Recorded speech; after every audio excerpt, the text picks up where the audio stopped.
प्रिय मित्रों, आइए जानते हैं कि आखिर अंडा एक शाकाहारी भोजन है या फिर मांसाहारी। अंडा खाना पाप है या पुण्य? इसके बारे में भगवान श्री कृष्ण क्या कहते हैं कि अंडा खाने से पाप लगता है या नहीं। आइए जानते हैं इस वीडियो में। उससे पहले अगर चैनल पर नए हैं तो चैनल को सब्सक्राइब करके इस वीडियो को अपने मित्रों के साथ ज़्यादा से ज़्यादा शेयर कर लें। प्रिय मित्रों, भगवान श्री कृष्ण गीता में कहते हैं कि भोजन 3 प्रकार के होते हैं। पहला सात्विक भोजन, दूसरा राजसी भोजन और तीसरा तामसी भोजन। भगवान श्री कृष्ण कहते हैं कि सात्विक भोजन का कुछ ऐसा गुण होता है कि उसे ग्रहण करने से शरीर में हल्कापन महसूस होता है और आराम मिलता है। आगे भगवान श्री कृष्ण कहते हैं कि राजसी भोजन करने से शरीर में अत्यंत ही उत्साह और शक्ति प्राप्त होती है। और अंत में भगवान श्री कृष्ण तामसी भोजन की विशेषता बताते हुए कहते हैं कि तामसी भोजन राक्षसों का भोजन है और इसे करने से आलस्य और मोह की उत्पत्ति होती है।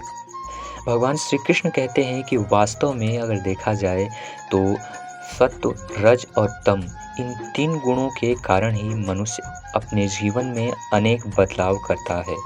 भगवान श्री कृष्ण गीता में साफ कहते हैं कि जिस प्रकार का भोजन मनुष्य करता है उस भोजन का प्रभाव मनुष्य के जीवन पर साफ दिखाई देता है।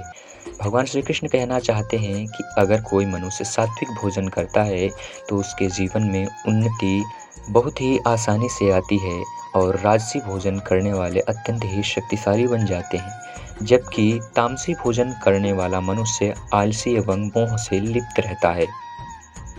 भगवान श्री कृष्ण कहते हैं कि इन तीनों में से अंडा तामसी भोजन माना गया है, जिसे खाने से आलस्य और मोह की उत्पत्ति होती है।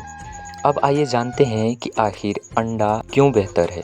क्या अंडा हमारे दूसरे भारतीय भोजनों से अधिक प्रोटीन देता है या फिर अधिक कैलोरी देता है? आइए देखते हैं अब विज्ञान के सेंस से कि क्या अंडा हमारे दूसरे प्रोटीन और कैलोरीज के स्रोतों से अच्छा है। सबसे पहले आइए अंडे की तुलना हम बादाम से करते हैं, जिसे इंग्लिश में आलमंड कहते हैं। तो यूएसडीए ने एक रिसिप्ट पास की थी। उस रिसिप्ट में साफ साफ एग और अर्थात अंडा और आलमंड की तुलना की गई थी, जिसमें कैलोरी की तुलना भी हुई थी। जिसमें एक अंडा लिया गया था जिसमें लगभग 50 ग्राम अंडा आया था और 1 कप बादाम ली गई थी जिसमें लगभग 143 ग्राम बादाम आई थी। अब इन दोनों में जब तुलना की गई तो 50 ग्राम अंडे में 72 कैलोरीज मात्रा आई, जबकि 1 कप बादाम में 828 कैलोरी आई। आप सोच सकते हैं कि हमारे भारतीय देसी बादाम में कितनी ज़्यादा कैलोरीज है और इस अंडे में कितनी कम कैलोरी। और यहाँ पर यूएसडीए ने अनेकों विटामिन्स, कैल्शियम, आयरन, मैग्नीशियम, अनेकों मिनरल की तुलना अंडे के साथ की है। और आप देख सकते हैं कि अंडे के मिनरल कितने कम और आलमंड के मिनरल का ग्राफ कितना हाई रेटेड है। तो हमारी सलाह आपको यही है कि ये सब पदार्थ छोड़ करके भारतीय देसी भोजन करें और स्वस्थ रहें। इसके बाद अंडे की तुलना पीनट अर्थात मूंगफली से जब करवाई गई तो यूएसडीए ने इसकी भी एक रिसिप्ट पास की है, जिसमें आप साफ देख सकते हैं कि 243 ग्राम अंडे में 347 कैलोरीज ही प्राप्त होती है, जबकि 146 ग्राम पीनट में 857 कैलोरी प्राप्त होती है। आप इसमें देख सकते हैं कि प्रोटीन की मात्रा भी कहीं अंडे से ज़्यादा है। इसलिए अगर आप अंडे को छोड़ कर के शुद्ध देसी आहार करते हैं तो आपके शरीर में स्फूर्ति के साथ साथ ताकत भी उत्पन्न होती है। भगवान श्री कृष्ण अंडे के बारे में कहते हैं कि अंडा खाना पाप तो है ही, क्योंकि अंडे में उस मुर्गी का नवजात शिशु होता है जिसे आप अगर अंडा खाते हैं तो वह शिशु इस संसार में आने से पहले ही मार दिया जाता है।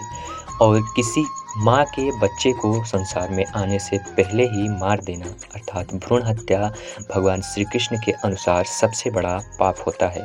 आशा करता हूँ आप लोगों को जानकारी अच्छी लगी होगी और अगर जानकारी अच्छी लगी हो तो इस वीडियो को अपने मित्रों के साथ ज़्यादा से ज़्यादा शेयर करें। अगर आप लोगों को न्यूट्रिशन के बारे में और जानकारी चाहिए तो कमेंट बॉक्स में कमेंट करना ना भूलें। मिलते हैं अगली वीडियो में, तब तक के लिए धन्यवाद।